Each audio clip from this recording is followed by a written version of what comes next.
আমি শুধু ইস্তেগফার করলেই কি আল্লাহ তাআলা আমাকে রিজিক দান করবেন, খাবার দান করবেন, কোনো কাজ না করলেও? তখন সে চিন্তা করলো, আমি ট্রাই করে দেখবো যে আল্লাহ তাআলা আসলেই আমাকে ইস্তেগফারের বদৌলতে রিজিক দান করেন কিনা।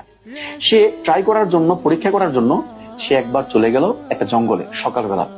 যাওয়ার পর থেকে সন্ধ্যা পর্যন্ত সে ইস্তেগফার করতেছে, কিন্তু কোনো খাবার কেউ নিয়ে আসছে না, কোনো খাবার আসছে না। সন্ধ্যার পরে সে চিন্তা করলো, এখন যদি সে গাছের নিচে থাকে, জঙ্গলে থাকে, তাহলে যে কোনো ক্ষতিকর প্রাণী, ভয়ঙ্কর প্রাণী এসে তাকে আক্রমণ করতে পারে।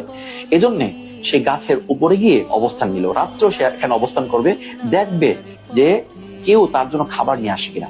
সন্ধ্যা হওয়ার পর দেখতে পেল যুবকদের একটা দল পার্টি করার জন্য, খাবার দাবার রান্না করে খাবে, এই পার্টি করার জন্য আসছে। তখন তারা খাবার দাবার রান্না করতেছে। রান্নার পর যখন খাবে, এমন মুহূর্তে একটা ডাকাতের দল তাদের উপর আক্রমণ করলো।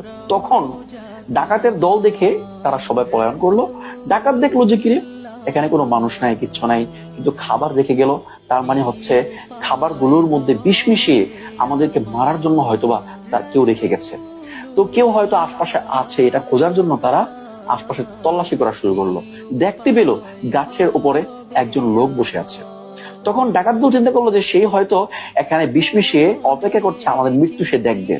গাছ থেকে জোর করে তাকে টেনে নামিয়ে জোর করে তাকে খাওয়ালো। সে খেতে চায় নাই, তারপরও তাকে খাওয়ালো।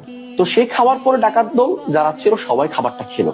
খাওয়ার পর এই ব্যক্তিকে জিজ্ঞেস করলো যে খাবারের মধ্যে কোনো বিষ নেই, কিচ্ছু নেই, তাহলে তুমি খেতে চাচ্ছিলে না কেন? তখন সে বলল, আসলে আমি প্রতিজ্ঞা করেছিলাম যে আজকে আমি খাবো না, দেখবো আমি ইস্তেগফার করার কারণে আল্লাহ আমাকে খাওয়ান কিনা, আমি ট্রাই করব, পরীক্ষা করার জন্য মূলত এখানে এসেছিলাম। কিন্তু আমার কাছে প্রমাণিত হলো যে ইস্তেগফারের ফলাফল অবশ্যই আছে, অর্থাৎ ইস্তেগফার করার দ্বারা অবশ্যই আল্লাহ তাআলা